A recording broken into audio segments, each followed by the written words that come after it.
ओम हरि ओम। श्री गणेशाय नमः। श्री सरस्वतये नमः। श्रीमते रामानुजाय नमः। लक्ष्मीनाथ समारंभां नाथयामुनिमध्यमाम् अस्मदाचार्यपर्यन्तां वन्दे गुरु परम्परां। वन्दे गुरु परम्परां। सीता मेरी माते पिता मेरे रघुनाथ। इन दोनों के चरणों में मेरा कोटि कोटि प्रणाम। मेरा कोटि कोटि प्रणाम। आए हैं तो प्रेम से लो हरि का नाम। सब भक्तों को इस दासी की जय जय सीताराम। जय जय राधे श्याम।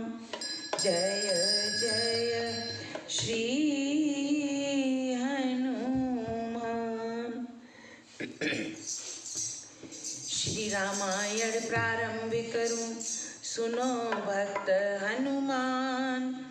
आसन आने विराजियो कथा सुनो भगवान। सियावर रामचंद्र जी की जय। पवन सुत हनुमान जी की जय।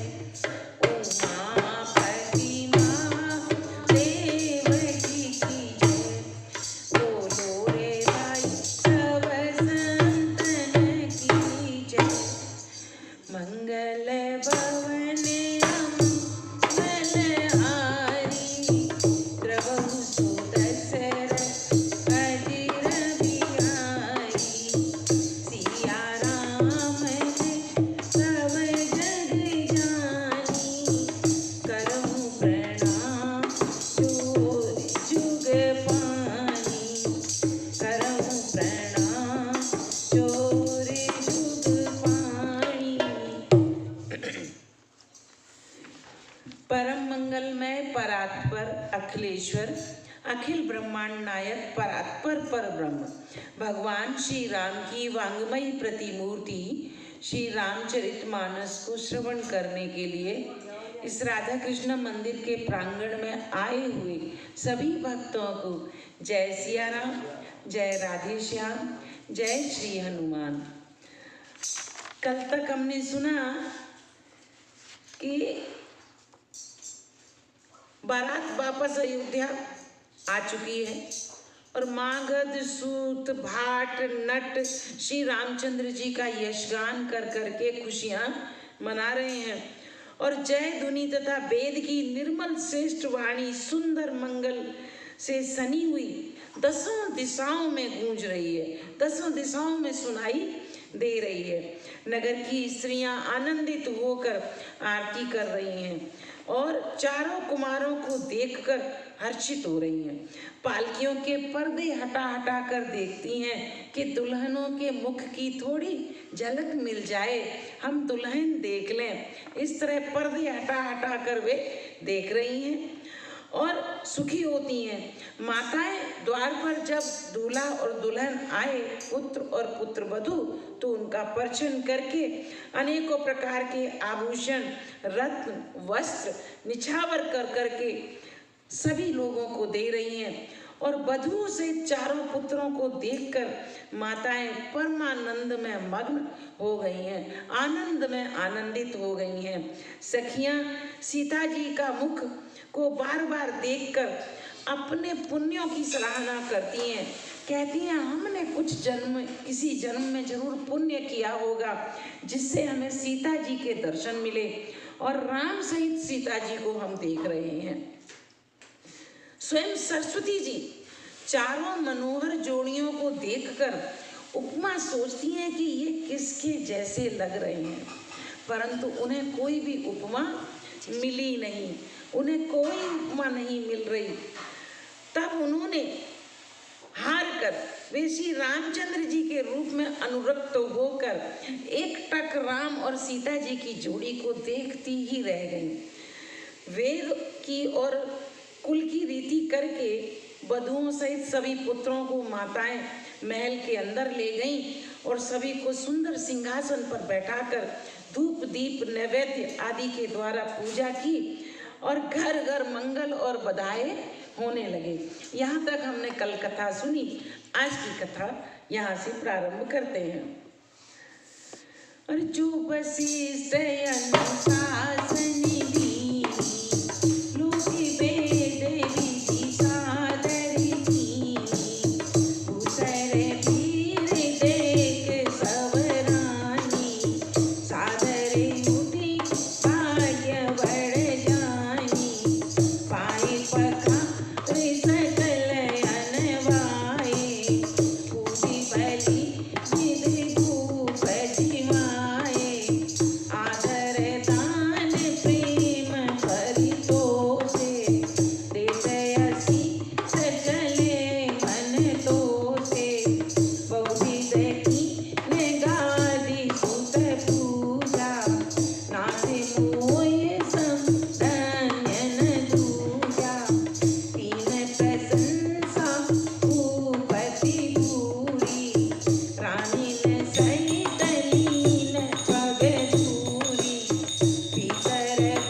सभी लोगों को, उसे लोक और वेद की विधि के अनुसार राजा ने आदर पूर्वक किया। क्या राजा हो रानियां हो, जो उनके कुलगुरु वशिष्ठ जी ने आज्ञा दी वे सारी रीतें उन लोगों ने की। और ब्राह्मणों की भीड़ देखकर अपना बड़ा भाग्य जानकर सब रानियां आदर के साथ उठी और चरण धोकर उन्होंने सबको स्नान कराया और राजा ने भली भांति पूजन करके उन्हें भोजन कराया। आदर दान और प्रेम से पुष्ट हुए वे संतुष्ट मन से आशीर्वाद देते हुए चले। क्योंकि ब्राह्मण लोग तो यदि उनकी उपासना करो, उनको अच्छे से समझो, दान दक्षिणा दो तो आशीर्वाद तो देते ही हैं। तो सभी ब्राह्मण लोग आशीर्वाद देते हुए चले गए। राजा ने गादी पुत्र विश्वामित्र जी की बहुत तरह से पूजा की और कहा कि हे नाथ, मेरे समान धन्य दूसरा आज कोई नहीं है। राजा ने उनकी बहुत प्रशंसा की और रानियों सहित उनकी चरण धूलि को ग्रहण किया। उन्हें महल के भीतर ही ठहरने को स्थान दिया, क्योंकि विश्वामित्र जी को महल के अंदर इसलिए ठहराया ताकि हम सब रात और दिन कभी भी उनकी सेवा करते रहें, वे कभी किसी चीज से वंचित ना रह जाएं। जिसमें राजा और सब रनिवास उनका मन जोता रहे, अर्थात जिसमें राजा और महल की सारी रानियां स्वयं उनके इच्छा अनुसार उनके आराम की दृष्टि रख सकें। फिर राजा ने गुरु वशिष्ठ जी के चरण कमलों की पूजा की और विनती की। उनके हृदय में कम प्रीति न थी, अर्थात प्रीति इतनी थी कि कुछ पूछो ही मत। बंधु ने समेत कुमार सब, कानिन सहित महीस, पुनि पुनि बंदत गुरु चरण, देत असीस मुनीस। बहुओं के साथ सब राजकुमार और सब रानियों समेत राजा बार बार गुरु जी के चरणों की वंदना करते हुए और मुनीश्वर का आशीर्वाद लेते हैं। सभी उचित बड़े बड़े लोगों की आराधनाएं वे लोग करते हैं और सभी से आशीर्वाद ग्रहण करते हैं। और विनय कीन उरै अति अनुरागे, सुख संपदा राखे सब आगे, देव मान गुण नायक लीला, आशीर्वाद बहु विधि कीना। राजा ने अत्यंत प्रेम से जब वशिष्ठ जी की पूजा की और वशिष्ठ जी को कहा कि सब संपदा अब आपकी है, आप जो चाहें वो मांग लीजिए। राजा ने अत्यंत प्रेम पूर्वक हृदय से पुत्रों को और सारी संपत्ति उनके सामने रख दी। सारे पुत्र सारी संपत्ति उनके सामने रख दी, उन्हें स्वीकार करने के लिए विनती की।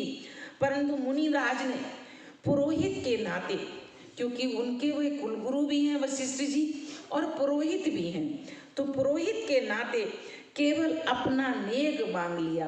कहा कि देखो जो मैंने ये कार्य किया विवाह का, तो मुझे खाली नेग चाहिए, मुझे सारी संपत्ति नहीं चाहिए। और जब नेग जो मांगा उन्होंने दिया, फिर वशिष्ठ जी ने अनेकों अनेक आशीर्वाद उन्हें ग्रहण कराए। उर्धरि राम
रामचंद्र जी को हृदय में रखकर गुरु वशिष्ठ जी हर्षित होकर अपने स्थान को चले गए। राजा ने सब ब्राह्मणों की स्त्रियों को बुलवाया और उन्हें सुंदर वस्त्र और सुंदर सुंदर आभूषण प्रदान किए। फिर सब सुहासिनी कहते हैं, जो सुहागिन स्त्रियां होती हैं उनको सुहासिनी कहते हैं। नगर भर की, पूरे संपूर्ण नगर की सारी सुहासिनी स्त्रियों को बुलाया, जैसे कि बहन है, बेटी है, भांजी आदि को बुलवा लिया और उनकी रुचि समझकर उसी के अनुसार उन्हें पहरावनी दी। जिसने जैसा मांगा, जिसने जैसा पसंद किया, उसको वैसी पहरावनी राजा ने पहनाई। नेगी लोग सब अपना अपना नेग जोग लेते और राजाओं के शिरोमणि दशरथ जी उनकी इच्छा अनुसार उनको देते हैं। जिन मेहमानों को प्रिय और पूजनीय जाना, उनका राजा ने भली भांति सम्मान किया। देवनाथ श्री रघुनाथ जी का विवाह देखकर देवतागणों ने श्री रघुनाथ जी का विवाह देखकर उत्सव की प्रशंसा करके फूल बरसाते हुए खूब सराहना की। और चले निशान बजाए निज निज पुर सुख पाए, कहत परस पर राम जसु प्रेम न हृदय समाए। नगाड़े बजाकर जब देवता प्रसन्न हो गए, संतुष्ट हो गए, तो नगाड़े बजाकर सुख प्राप्त करके अपने अपने लोक को चले गए। वे एक दूसरे से श्री रामचंद्र जी का यश कहते हैं। और हृदय में प्रेम समाता नहीं है, इतना प्रेम है। सब विधि सवई समति नर नाम, नहाई रे भरी पूरी उछाव, जय रनिवास सुता पगदारी, सहित बद तीन कुंवर निहारी, प्रिय गोद कर मोद समेता, हो गई सकई भयो सुख देता, बहू सप्रेम गोद बैठाई, पारे पासिया रसी बुलारी। सब प्रकार से सबका प्रेम पूर्वक भली भांति आदर सत्कार कर लेने पर राजा दशरथ जी के हृदय में पूर्ण उत्साह आनंद भर गया। जहाँ रनिवास था वे वहाँ पधारे और वधुओं समेत उन्होंने कुमारों को जब देखा तो राजा ने आनंदित सहित पुत्रों को गोद में बैठा लिया। अपने चारों पुत्रों को गोद में बैठाया। उस समय राजा को जितना सुख हुआ, तुलसीदास जी कहते हैं उस सुख को मैं शब्दों में नहीं लिख सकता, उस सुख में लिख ही नहीं सकता, क्योंकि वह तो अनुभव करने, सुख एक ऐसी चीज होती है जो अनुभव करने की होती है, जिसके लिए शब्द नहीं होते। फिर पुत्र वधुओं को भी प्रेम सहित उन्होंने गोदी में बैठा लिया और बैठाकर बार बार हृदय में हर्षित होकर उन्होंने उनका दुलार, लाड़ और चाव उनसे किया, खूब प्रेम किया। देख समाज मुदित रनवास, सब के उरया चंद कियो भास, कहे जिम भयो विवाह, सुने सुन हर्ष होत सब गाओ, जनक राज गुण शील बढ़ाई, भीतरी संपदा सुहाई, औभिद भूपबाट जिम भरनी, रानी सब प्रमुदित सुनि करनी। यह समाज समारोह देखकर रनिवास प्रसन्न हो गया। जब इस तरह राजा पुत्र वधुओं को, पुत्रों को जब प्रेम करने लगे गोदी में बैठा बैठा कर, तो रानियां थी वे सब, रनिवास में जितने लोग थे सब प्रसन्न हो गए। सबके हृदय में आनंद, जैसे आनंद ने उनके हृदय में घर ही बना लिया हो, आनंद का घर ही आनंद का हो गया हो। तब राजा ने जिस तरह विवाह हुआ था जनकपुर में, और जो जो रीति, हंसी मजाक, जो जो भी चीजें हुई थी, वह सब अपने मुंह से रनिवास में सबको सुनाने लगे। इस तरह सुनाने लगे प्रफुल्लित होकर, जैसे कोई कथा सुना रहा हो, ऐसी पूरी वहाँ का वातावरण सब सुनाने लगे। उसे सुन सुनकर सब किसी को हर्ष होने लगा। राजा जनक के गुणशील महत्व, प्रीति की रीति और सुहावनी संपत्ति का वर्णन राजा ने भाट की तरह प्रकार से किया। जैसे कि विरदावली गाने वाले, यश गान गाने वाले जो व्याख्या करते हैं, इसी तरह राजा ने राजा जनक जी के गुणगान किए। उन्होंने कैसे आदर किया, कैसे सत्कार किया, एक एक चीज राजा ने वहाँ बताई। जनक जी की करनी सुनकर सब रानियां अत्यंत प्रसन्न हुई और बड़े ही प्रेम भाव में आ गईं। सुतन समेत नहाई खोल दीप गुर ज्ञाते, भोजन कीने अनेक विधि, घरी पंच गई रात। पुत्रों सहित स्नान करके राजा ने ब्राह्मण, गुरु, कुटुंबियों को बुलाकर अनेक प्रकार के भोजन किए। यह सब करते करते 5 घड़ी रात बीत गई। 5 घड़ी, घड़ी का हिसाब बता दूं आपको, 24 मिनट की एक घड़ी होती है। तो इस तरह शाम से 5 घड़ी रात गई, तो वह यहाँ वर्णन तुलसीदास जी ने किया है। मंगल गान करई बर भामिनी, कछुक मूल मनु हरि कामिनी, अचई पान सब खाऊ पाए, जग सुगंध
सुंदर स्त्रियां मंगलगान कर रही हैं। वह रात्रि सुख की मूल और मनोहारिणी हो। वह रात्रि अयोध्या में राजा दशरथ जी के महल में ऐसे लग रहा था जैसे सुख की जड़ है, सुख की मूल है। सबने आचमन करके पान खाए, क्योंकि मुखवास, भोजन के बाद मुखवास लिया जाता है। पान खाए, फूलों की माला, सुगंधित द्रव्य आदि से विभूषित होकर सब शोभा से छा गए। श्री रामचंद्र जी को देखकर और आज्ञा पाकर सब सिर नवाकर अपने अपने घर को चले। जो मित्र बांधवगण, जो ब्राह्मण लोग जो आए हुए थे, जिन्होंने भोजन साथ में किया, वे सब अपने घर को चले गए। वहाँ के प्रेम, आनंद, विनोद, महत्व, समय, समाज और मनोहरता को सैकड़ों, तुलसीदास जी कहते हैं कि मैं तो एक छोटा तुच्छ कवि हूँ। वहाँ की सुंदरता, वहाँ का व्याख्या तो सैकड़ों सरस्वती जी मिल जाएं तो वो नहीं कर सकती। वेद शेष, वेद ब्रह्मा, महादेव जी और गणेश जी भी नहीं कर सकते। फिर भला मैं उसे किस प्रकार से बखान करूं? कहीं केंचुआ भी धरती को सिर पर ले सकता है, क्योंकि अपना जो पृथ्वी है शेषनाग ने अपने फन के ऊपर रखी हुई है, शेषनाग ने अपने फन पर रखी हुई है। तो केंचुआ कहते हैं जो बारिश में निकलता है ना, गेंडुल जिसे कहते हैं, गेंडुल सांप की जैसा जो छोटा छोटा सा होता है। तो तुलसीदास जी कहते हैं कि हमारे पृथ्वी को क्या केंचुआ अपने सर पे रख सकता है? नहीं रख सकता। तो तुलसीदास जी कहते हैं कि इसी तरह मैं राम जी के महल का, वहाँ का वातावरण अपने शब्दों में लिख ही नहीं सकता। और मैं क्या, सैकड़ों सरस्वती जी अगर इकट्ठी हो जाएं आके तो वह भी नहीं कह सकती। राजा ने सबका सब प्रकार से सम्मान करके कोमल वचन कहकर रानियों को बुलाया और कहा कि बहुएं अभी बच्ची हैं, पराए घर से आई हैं, इनको इस तरह से रखना जैसे नेत्रों को पलकें रखती हैं। जिस तरह से अपनी आँखों की जो पलक होती है अपने नेत्रों की सुरक्षा करती है, कुछ लगने वाला हो तो पलक झपक जाती है, जैसे अपनी आंखें रक्षा करती हैं। तो राजा कहने लगे रानियों को बुलाकर कि ये जो बच्चियां आई हैं, जनक जी की बेटियां हैं, अब हमारी भी बेटियां हैं, तो इनको तुम्हें ऐसे रखना है जैसे नेत्रों को पलक रखते हैं, ऐसे तुम्हें रखना है। ये छोटी छोटी बच्चियां हैं, इस तरह से रखना जैसे नेत्र को पलकें रखती हैं, जैसे पलकें नेत्रों की सब प्रकार से रक्षा करती हैं, उन्हें सुख पहुंचाती हैं, वैसे ही इनको सुख पहुंचाना है। लरिका श्रमित युनि जगत शयन करावो जाए, अस कहि गए विश्राम गृह राम चरण चितुलाए। लड़के थके हुए हैं, उन्होंने राजा दशरथ जी ने कहा कि चारों पुत्र थके हुए हैं, इन्हें ले जाकर शयन कराओ। ऐसा कहकर राजा श्री रामचंद्र जी के चरणों में मन लगाकर विश्राम भवन में चले गए। रानियों को इतना कहकर राजा दशरथ जी भी अपने विश्राम गृह में चले गए। और भूप बचन सुने सहज सुहाए, चरित कनक मन पलंग डसाए, सुबह सुरभि बरखे न समाना, कोमल कलित सुतेती नाना, उपवर बर बरनी न जाय, जग सुगंध मन मंदिर माय, रतन दीप चारु लोहा, कैतन बन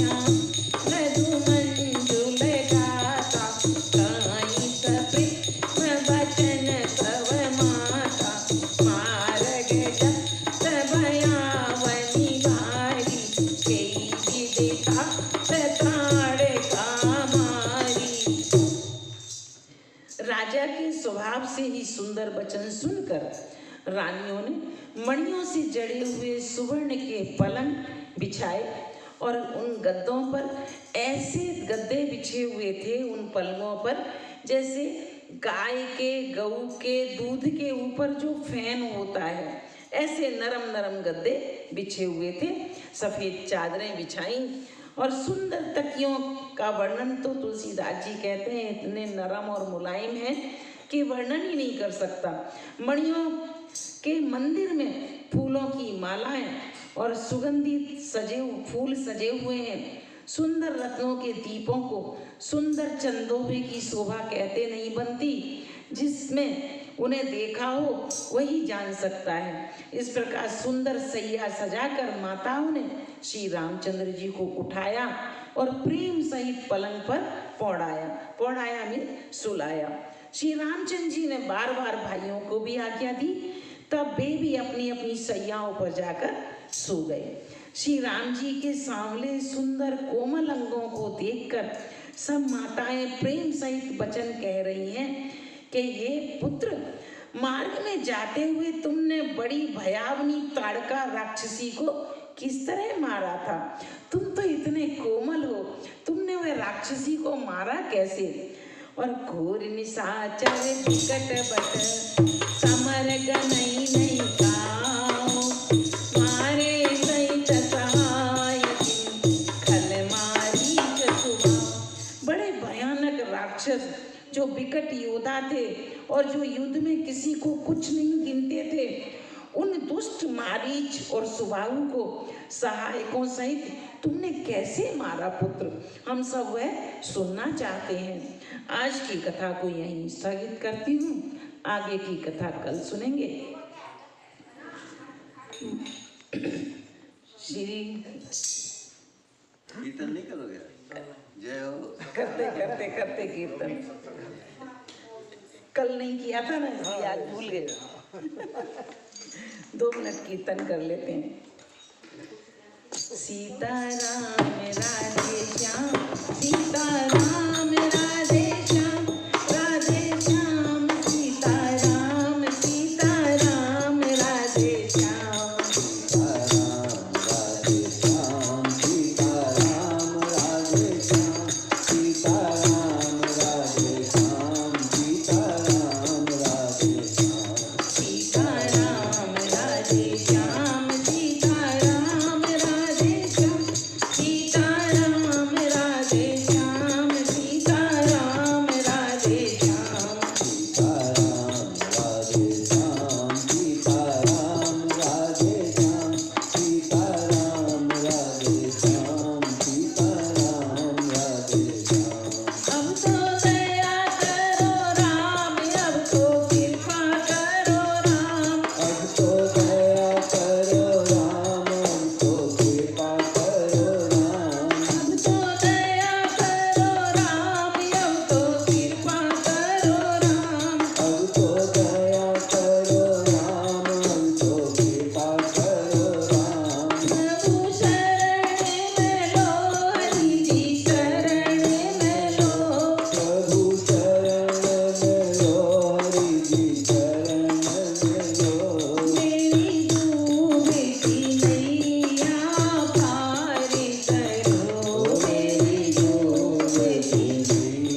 करो पया। श्री राम